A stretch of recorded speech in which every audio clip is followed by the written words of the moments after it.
오늘은 나의 교회를 사랑합니다 13번째 요한계시록 13번째 시간이고요. 우리 요한계시록 우리 11장의 말씀을 함께 또 살펴보도록 하겠습니다.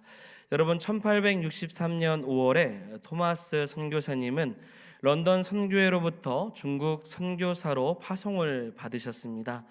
이 중국 선교사로 처음 파송받아 이제 중국에 도착했는데 얼마 지나지 않아서 아내 선교사님은 풍토병 및 건강 악화로 하나님의 부르심을 받게 되었습니다. 그 외에도 여러 가지 선교를 하지 못할 만한 상황들이 생겨서 이 낯선 땅에 왔던 우리 토마스 선교사님은 중국 선교를 포기해야 되는 상황에 놓여 있게 되었습니다. 아내도 잃었고요. 선교의 길도 막히게 되었습니다. 이제 다시 영국으로 귀국하면 됩니다. 그러던 중에 가까이 있었던 조선이라는 나라를 알게 되었습니다. 조선에서 예수 믿는 것 때문에 수많은 사람들이 죽어간다라는 이야기를 듣게 된 것이죠. 이때 토마스 선교사님의 마음에 선교의 불씨가 다시 살아나기 시작했고, 나의 선교지는 조선이다, 죽어가는 그들에게 복음을 전하야겠다라는 사명을 다시 얻기 시작했습니다. 그리고 윌리엄스 선교사님을 만나게 되었고, 소개받은 두 젊은이 김자평과 최선일과 함께 조선으로 건너가게 되었습니다. 물론 김자평과 최선일은 조선은 지금 박해가 심해서 예수 믿는 사람들이 다 목숨을 잃고 자신들도 목숨을 잃지 않기 위해서 중국에 피하러 왔다라는 이야기를 합니다. 그래서 다시 조선으로 가면 칼날에 맞아 죽을 것이라고 경고를 합니다. 그러나 토마스 선교사님의 결심을 꺾지 못해요. 그래서 조선 땅으로 가는 배에 자신의 몸을 싣고 갑니다. 그런데 조선에 도착하자마자 토마스 선교사님은 여러분 총에 맞아 바로 죽게 됩니다. 이처럼 허무한 일이 어디 있겠습니까? 중국에서 아내를 잃었고요. 조선에 와서 복음을 제대로 전하지도 못하고 바로 총에 맞은 것입니다. 그때 토마스 선교사님은 자신에게 총을 쏘았던 박춘건과 많은 군졸들에게 야소 믿으세요라는 이야기를 합니다. 야소는 예수라는 뜻이지요. 예수를 믿으세요라는 그 말을 하면서 목숨을 잃어가는 가운데 복음을 잠시 전하게 됩니다. 그리고 본인이 가지고 온 모든 성경책을 함께 나누기 시작하죠. 그러나 선교사님은 그 자리에서 순교하게 됩니다. 그러나 이 사건 이후에 토마스 선교사님이 가져온 성경책이 박춘건 외에 많은 사람들에게 전달되었고 예수 믿는 사람들이 넘쳐나기 시작되었습니다. 이후에 토마스 선교사님이 복음의 증인으로서 자신의 생명을 아끼지 아니하며 이 한국 조선 땅을 위해서 생명을 드렸다라는 그 이야기가 이 복음의 초석이 되어서 오늘날까지 전해지고 있다라는 것입니다. 여러분, 복음을 전하는 증인의 삶은 사실 허무해 보이지만 사랑하는 여러분, 복음의 결실은 아무도 모릅니다. 하나님의 손에 달려있죠. 허무해 보이는 그 증인의 삶을 살았지만 하나님은 그의 삶을 통해서 이 조선 땅 가운데 성경책을 보내주시고 또 하나님의 말씀으로 예수 그리스도를 믿는 많은 역사를 보여주신 것입니다. 우리가 이러한 쓰임받는 성도가 되기를 소망합니다. 오늘 말씀의 핵심은 증인에 대한 이야기예요. 환난 중에서 성도의 사명은 무엇이냐? 우리가 살아가는 동안 우리는 무엇을 해야 되느냐? 요한계시록 11장을 통해서 여러분 함께 살펴보고자 합니다. 요한계시록 11장에 가장 먼저 우리가 기억해야 될 단어가 1절에 나와 있습니다. 그것은 바로 하나님의 성전이라는 겁니다. 하나님의 성전과 제단이라는 말이 나오죠. 여러분, 당시 요한이 계시록을 기록할 때 하나님의 성전과 제단은 있었을까요? 자, 이렇게 물어보면 당연히 없었겠죠. 없었습니다. 왜냐하면 AD 70년경에 로마군에 의해서 완전히 파괴되었기 때문입니다. 그리고 이 요한계시록 11장이 기록될 당시는 AD 95년, 이미 25년 전에 다 없어진 것이 뭐냐면 예루살렘 하나님의 성전과 제단입니다. 그런데 1절에 보면 그 성전을 하나님께서 뭐라 하라고 하냐면 측량하라라고 말씀을 하세요. 측량, 제보라는 이야기죠. 우리 1절 말씀 같이 크게 읽어보도록 하겠습니다. 또 내게 지팡이 같은 갈대를 주며 말하기를 일어나서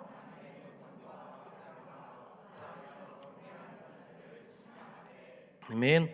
1절의 말씀에서 우리는 두 가지를 이해해야 됩니다. 첫 번째는 뭐냐면 지팡이 같은 막대죠. 이것이 무엇일까요?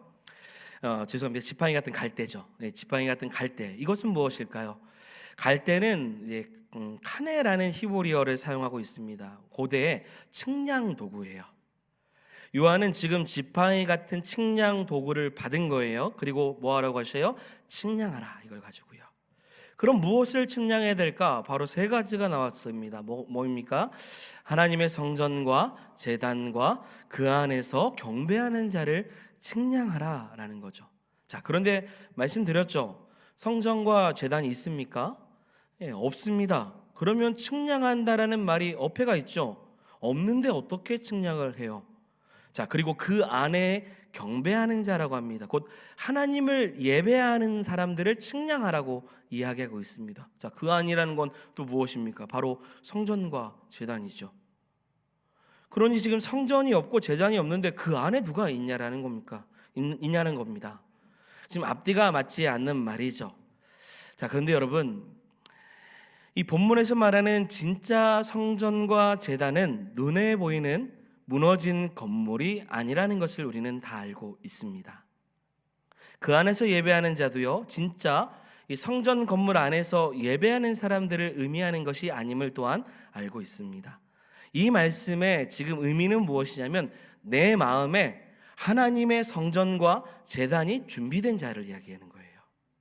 예루살렘 성전은 아니지만 하나님을 예배하기 위해 모인 공동체를 말하고요, 주의 이름으로 모여서 하나님을 경배하는 공동체를 말합니다. 우리는 그것을 무엇이라고 말하냐면 성경에서는 에클레시아라는 단어를 사용하고요, 우리는 그것을 교회라고 말합니다. 그 안에서 하나님을 경배하는 자들을 측량하라 라는 거죠. 여러분, 측량하다라는 말을 그냥 단어 그대로 보면요, NIV 영어 성경에서는 카운트라는 단어를 썼습니다. 그래서 숫자를 센다, 수를 센다, 이런 의미로 사용이 돼요. 자, 여러분, 하나님은요 그냥 무늬만 그리스도인이 아니라 하나님을 참되게 예배하는 예배자들을 세고 계셔요. 측량하고 계십니다. 자, 오늘도 안내석에 계신 우리 집사님께서 오전 예배 남자는 몇 명이고 여자는 몇 명인지 뒤에서 숫자를 세셨어요. 누가 왔는지를 세는 겁니다. 이와 같이 측량은 수를 세는 거예요.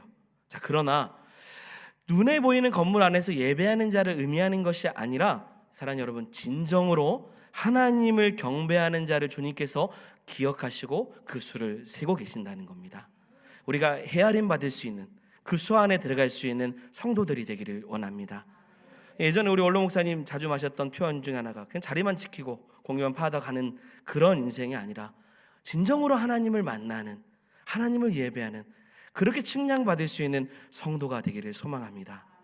또 하나는 여기서 측량하다라는 말은 원어에서 의미에서 내포된 것은 뭐냐면 보호하심이에요. 왜 수를 세시냐 이거죠. 당시 예수 믿는다는 이유 하나만으로 여러분 직업을 잃었습니다. 예수 믿고 따른다라는 것 때문에 감옥에 갇혔고요, 순교를 당하는 일은 수없이 일어나는 일이었습니다. 카타콤이라고 하죠. 교회들이 대부분 지하로 숨어 들어갑니다. 발각되면 안 돼요. 잡히면 다 죽습니다.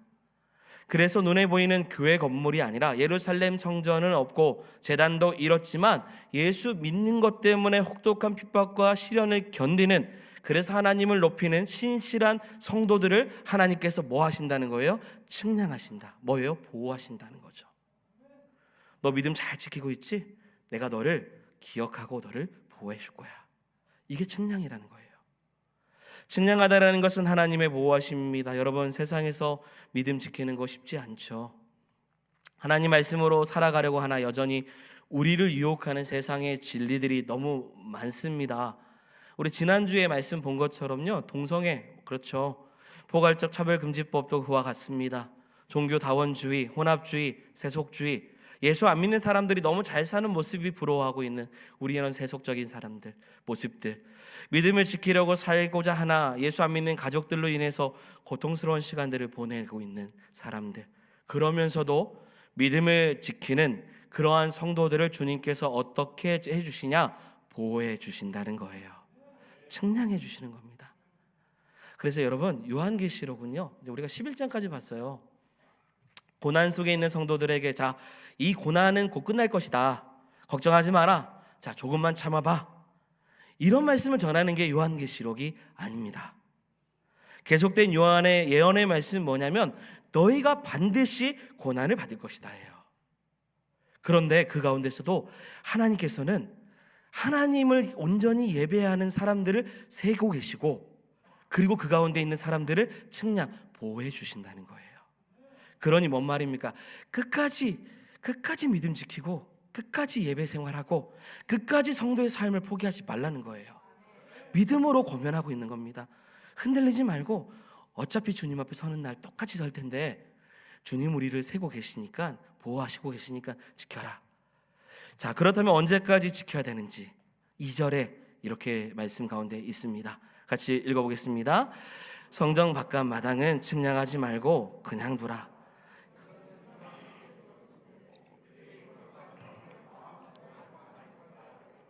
아멘. 거룩한 성을 얼마큼이요? 42달 동안 짓밟으리라. 얼마큼 고통을 받는다는 거예요? 42달 동안 받는다는 거죠. 이방인들이 이와 같이 한다라는 겁니다. 본문에서 42달을요 연수로 계산하면 3년 6개월입니다. 그리고 이것은 3년 6개월은 다니엘서에서 나오는 표현이죠. 한때, 두때, 세때, 반이죠. 그런데 이거 실제로 3년 반의 의미를 하기보다는 여러분, 하나님이 정해놓으신 마지막 때 환난 기간입니다.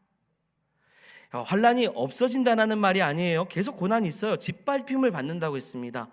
그러면서도 고난과 박해가 있는 3년 반의 시간이 있을 것이다. 그러면 그때 성도들은 어떻게 해야 되냐라는 거예요. 그때 예언의 말씀을 받는 겁니다. 그때 예언의 말씀이 앞으로 교회가 가져가야 될 사명임을 3절 이하에 고백되고 있어요. 이것은 사랑하는 여러분, 우리의 또 사명인 줄 믿습니다.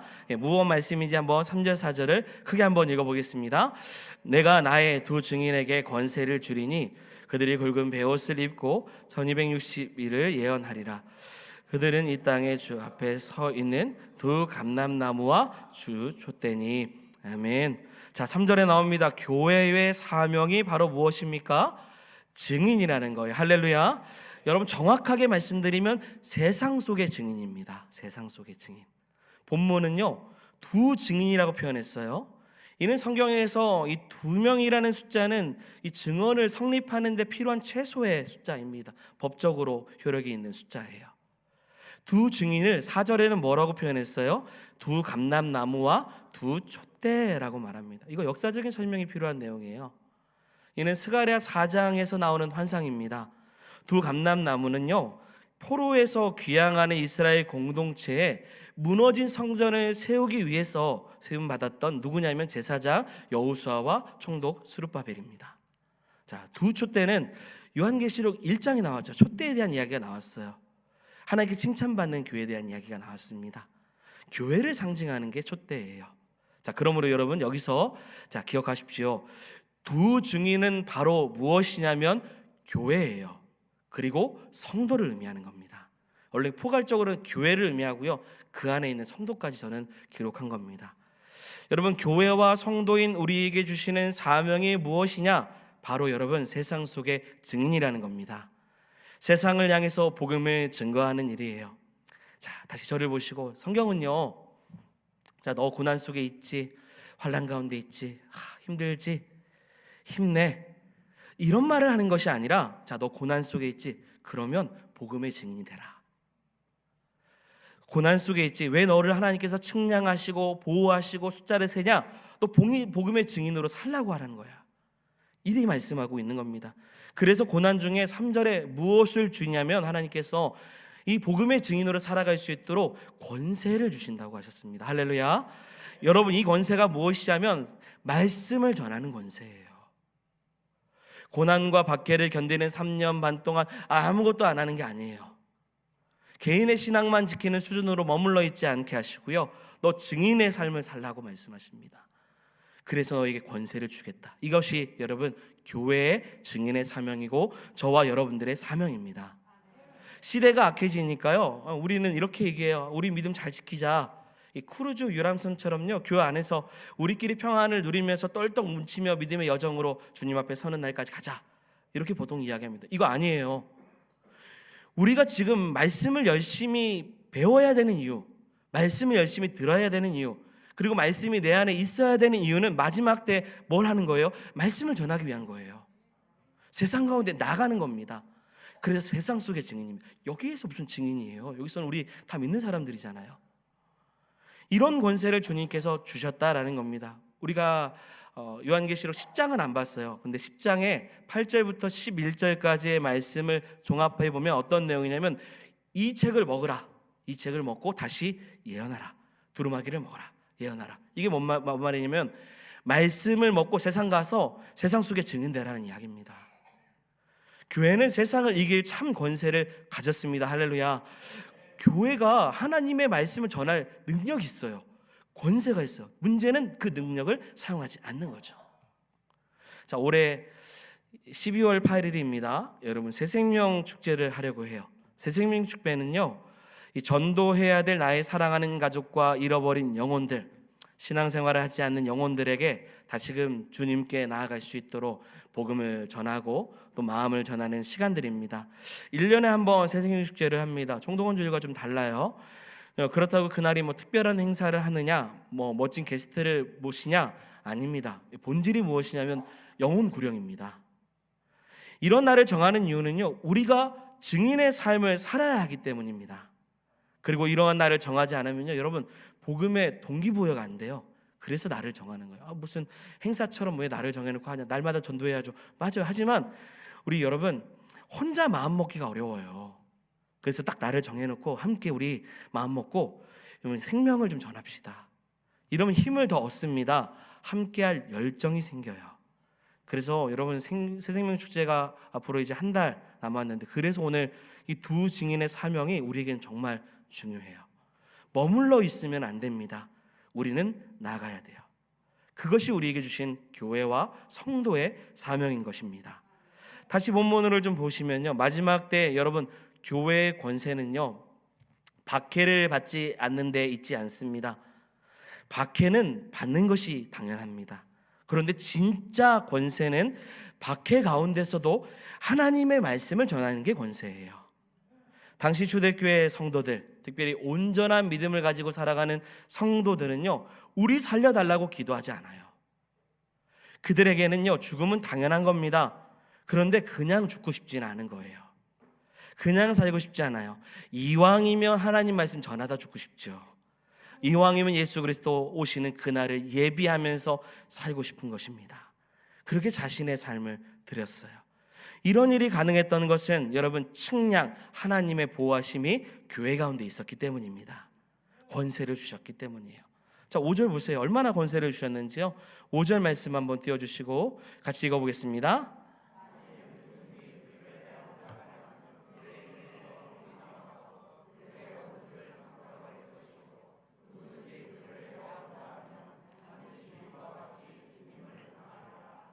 아멘. 여러분 입에서 뭐가 나옵니까? 불이 나와서 원수를 삼킨다라는 표현이 나왔죠. 진짜 용처럼 입에서 불이 나오는 거 아니죠.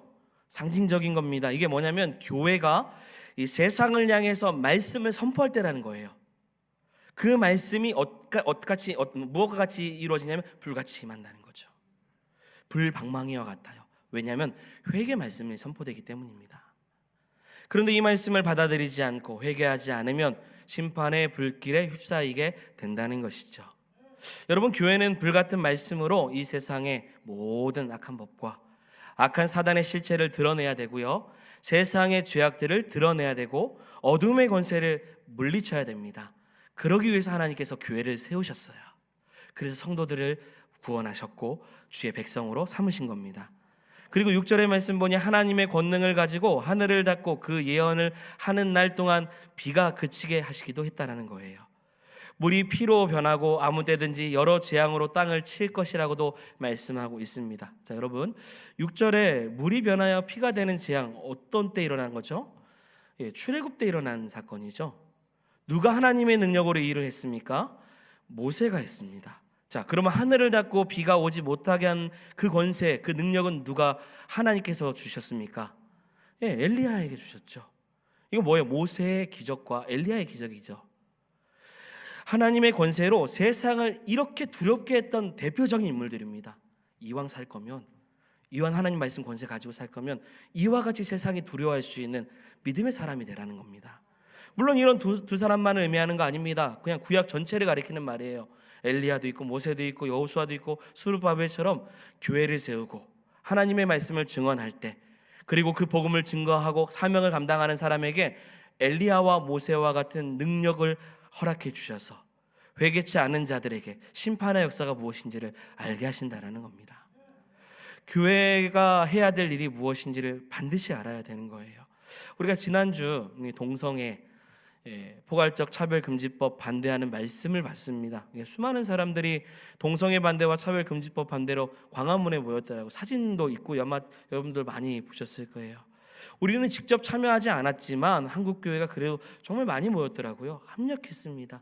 멀리서도 우리는 기도했죠. 자, 그런데 세상은요, 뉴스는, 매스컴은 개신교의 집회에 대한 내용은 등한시했습니다. 광화문 일대 개신교로 인해서 어떤 뉴스가 나왔냐면 차량 정체 관련된 소식만 많이 전해졌어요. 세상은요, 우리가 왜 그렇게 반대하는지 전혀 관심이 없어요.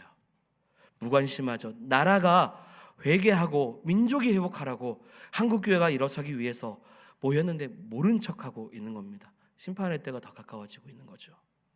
그러므로 여러분, 두 증인 교회와 성도는 이런 가운데서도 불같은 주의 말씀을 온전히 선포해야 될 줄 믿습니다.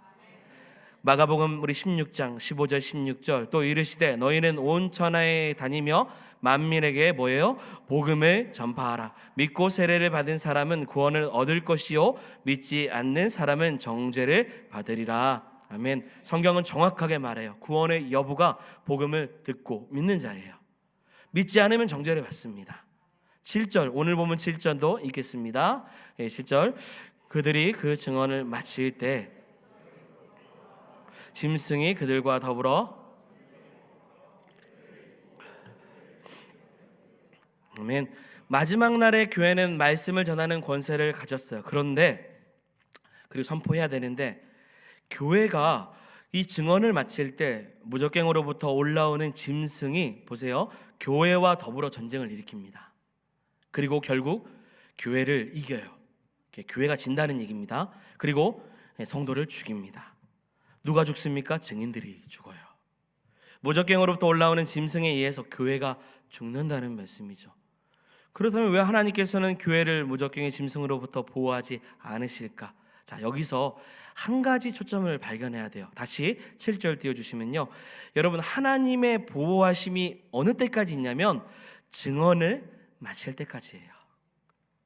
증언을 마쳤다라는 건 무슨 말입니까? 사명을 다한 거예요. 교회와 성도들이 마땅히 이 땅에서 해야 될 모든 일을 다 해낸 거예요. 예수님도 십자가 위에서 뭐라고 말씀하셨죠? 들어가시기 전에 다 이루었다고 하셨죠. 예수님은 다 이루셨다라고 말씀하신 후에 그 십자가에 돌아가셨어요. 그리고 뭐 하셨습니까? 부활하셨습니다. 부활을 위해서 죽음이 필요합니다. 죽음을 견뎌야 부활이 있어요. 그래서 증언을 다 마친 후에 사명을 깨끗이 다 이룬 다음에 뭐 해야 됩니까? 순교하는 거예요. 그냥 여러분, 중요한 거예요. 살아남는 것이 중요한 것이 아니라 믿음을 지키는 것이 중요한 거예요. 우리는 그 믿음을 지키고 있는 삶을 살아가고 있는가를 돌아보시기 바랍니다. 아니면 내가 살아남고자 하는 것에 집중하고 살아가는 모습을 갖고 있는 것은 아닙니까? 우리는 우리 자신에게 초점을 맞추고 살 때가 너무 많아요. 왜 하나님 나를 인도해 주시지 않을까? 왜 내 사업은 이럴까? 내 직장은 왜 이럴까? 내 자녀들은 왜 좋은 대학을 가지 못할까? 왜 나는 아플까? 오로지 우리는 모든 초점이 우리에게 있어요. 그런데 우리 예수님의 초점은 그게 아니라 어디에 있냐면 하나님 나라에 있습니다. 그래서 이 일을 누가 싫어해요? 사단이 싫어하는 거예요. 자, 9절 말씀입니다. 9절 같이 읽겠습니다. 백성들과 족속과 방언과 나라 중에서 사람들이 그 시체를 사흘 반 동안 보며 무덤에 장사하지 못하게 하리로다. 아멘. 시체를 무덤에도 장사하지 못하게 한다는 것은 얼마나 세상이 교회를 조롱하고 수치스럽게 박해하냐 이 이야기입니다. 소돔과 애굽에 대한 이야기가 또 나오는데요, 여러분, 그렇게 상징되는 세상 곳곳 도시에 시체가 널려 있다는 것입니다. 교회를 공격해서 죽이는 것은 사단의 일입니다. 마지막 때 교회가 세계 복음화를 위해서 총력전을 벌이는 이 시기에 사단 세력이 교회를 향해서 계속 무섭게 핍박을 쏟습니다. 그러니까 견디기 어렵죠. 힘듭니다. 오늘날 좀 한번 생각해 볼까요? 오늘날의 교회는 조금 다릅니다. 초대교회와 좀 달라요. 당시의 초대교회처럼 노골적으로 핍박하지 않죠. 노골적으로 박해하거나 죽이지 않습니다. 오늘날 우리 교회는 그렇습니다. 눈에 보이는 핍박이 없죠. 그런데요, 여러분 잘 생각해보면 눈에 보이는 핍박이 없었던 유럽과 미국의 교회들을 보면요, 사단의 영적 공격 앞에서 주저앉는 그런 교회들이 너무 많았다는 것을 또 볼 수 있습니다. 꼭 박해하고 핍박이 아니어도 사단은 여러 공격으로 교회를 넘어뜨리려고 해요. 여러분, 영국 교회가 있잖아요. 영국 교회를 지칭하는 말이 있어요. 그게 뭐냐면 텅 빈 영국 교회라는 얘기예요. 그런데 이런 진단도 있습니다. 앞으로 한국 교회는 텅 빌 한국 교회라고 얘기해요. 눈에 보이는 핍박이 없어도요, 종교의 자유가 있어도요, 오늘날 사람들은 거의 교회를 가지 않습니다. 그야말로 세계 곳곳에, 특히 한때 기독교의 그 왕성한 부흥이 있었던 나라들이 영적으로 죽어 나자빠지는 그러한 교회들이 즐비하는 것을 보게 돼요. 주님 오시기 전까지 사단은 집요하게 교회를 타락시키고 핍박하고 교회를 죽이려고 합니다. 여러분, 깨어 있어야 될 줄 믿습니다. 세상 속에서 싸워야 되는데 이 안에서 막 싸우게 되고 서로 갈라지게 되고 이런 안타까운 모습들이 너무 안에서도 밖에서도 있어요. 여러분, 깨어 있어야 돼요. 우리는 증인입니다. 세상 속에서 복음을 증거하는 증인으로 살아가야 돼요. 자, 그런데 이게 마지막이 아니에요. 그러면 집니까? 마지막에 교회는 다 무너집니까? 아니에요. 놀라운 최후의 반전이 기다리고 있어요. 그것이 오늘 본문 마지막 11절입니다. 같이 읽겠습니다. 3일 반 후에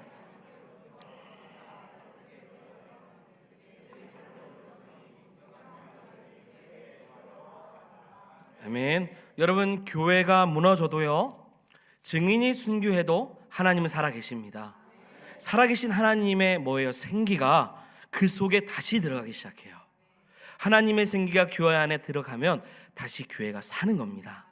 하나님의 생기, 성령이 교회에게 새롭게 부어지기 시작하면요, 그 생기를 통해서 교회가 살고 증인이 살아가는 거예요. 무너질 것 같고 다 침체된 것 같으나 다시금 하나님의 생기가 있으면 살아납니다. 이게 무엇입니까? 이게 부활이라는 거예요. 죽은 것 같은데 죽지 않았어요. 죽음을 이기시고 부활하신 예수님의 생기가 이 땅에 죽어가는 교회를 다시 살려주시기 때문입니다. 교회가 다시 살아나서 일어나면 모든 사람들이 어떻게 생각하냐면 두려워한다. 와, 하나님이 두려우신 분이시구나 깨닫는 거예요. 하나님의 일이 이루어지는 것을 온몸으로 증언하는 것이 그래서 필요합니다. 두 증인이 교회와 성도가 단지 말로만 증언한다면 그건 힘이 없어요. 예수님 부활하셨습니다. 하나님 살아계십니다. 말로만 전하면 약합니다. 그러면 어떻게 그 증언이 마지막 때에 온전해질 수 있냐? 결국 말이 아니라 삶으로 가는 거예요. 삶으로 보여줘야 됩니다. 토마스 선교사님이 삶으로 보여주셔서 복음의 씨앗이 심어진 것처럼요. 두 증인은 말씀을 전하다 죽습니다. 끝까지 믿음을 지키다가 순교하는 그들을 하지만 하나님께서 다시 살려주시는 거예요. 이를 통해서 사람들이 하나님을 알게 되고 믿게 돼요. 만약 저와 여러분들이요, 예수님이 나를 위해서 십자가에 죽으신 데에서만 끝났다면 우리는 예수님 안 믿습니다. 그런데 그분은 죽으시고 부활하셨어요. 그리고 그를 믿는 모든 이들에게 나타나 주셨습니다. 그렇다면 그분은 나에게도 나타나 주셨고 나도 그분처럼 예수님처럼 부활의 소망이 있는 거예요. 그것을 믿기 때문에 우리가 예수님을 끊임없이 이 세상 속에 박해를 받아도 경배하는 겁니다. 믿고 나가는 거예요. 오늘도 그렇게 예배하기 위해 우리는 모인 것입니다.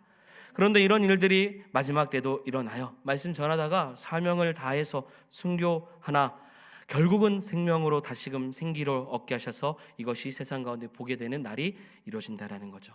잠자던 자가 다시 일어나는 역사를 보게 하신다라는 거예요. 이런 권세입니다. 모든 것이 다 잘 풀리고 잘 되는 것이 권세가 아니에요. 여러분, 고난 가운데서 박해받으며 말씀 전하다가 죽을 권세가 우리 가운데 있습니다. 그래서 우리의 권세는 말씀 전하다 죽을 권세예요. 그래서 하나님께서 이 죽을 권세를 갖는 우리에게 다시금 살리는 역사를 주시는 겁니다. 이것이 예수님 권세고요, 이것이 우리의 권세입니다.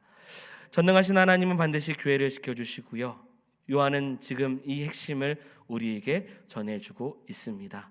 자, 여러분, 그래서 요한계시록 핵심만 좀 말씀드리면, 소아시아 7교회야 그래서 고난의 때, 어려울 때, 박해를 만날 때 말씀 전하다가 이제 다 죽게 생겼구나.